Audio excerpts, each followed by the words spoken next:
Acer Aspire 14, time of death 2:00 p.m.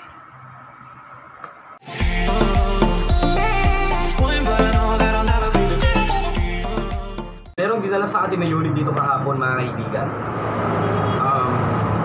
Low power siya at meron na rin mga buzzing sound sa kanyang motherboard. Well, ito ay lumang Acer, mga kaibigan. Acer Aspire na luma. And na-check na rin natin lahat ng mga components. Marami nang tama sa kanyang motherboard. Shorted capacitors. At parang kung tutuusin, especially nung bagong dating, mga kaibigan, super dumi nito. Super dumi, as in alikabok na lahat. Alikabok na lahat siya, mga kaibigan. Ngayon, nagawa natin, naayos natin. Pero pansamantala lang yon, pag-check ko, automatic na meron na namang nasisirang component sa kanyang board. So, ito na yung sinasabi natin na minsan may mga bagay na kailangan nating i-let go.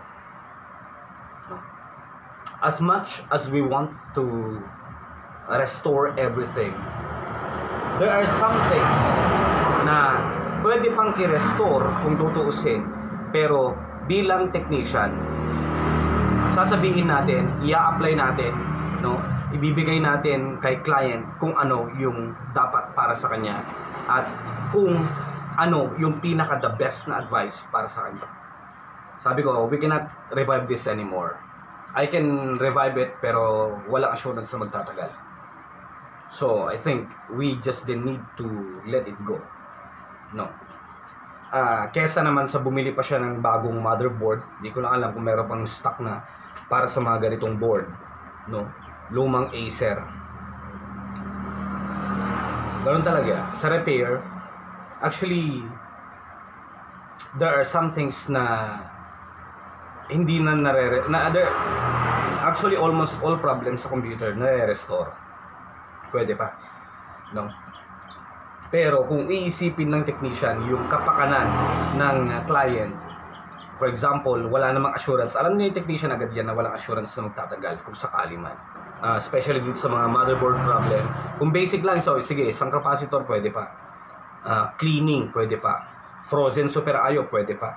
Pero kapag ganito na as in, yung parang board na mismo ang bumibigay, wag na nating hayaan na kumapit pa. So this requires replacement.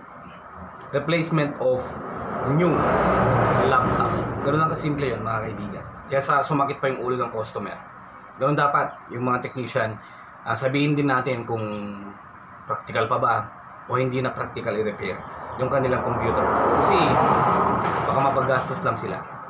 Yun lang, maraming salamat, mga kaibigan, and huwag niyo pong kakalimutan mag-subscribe.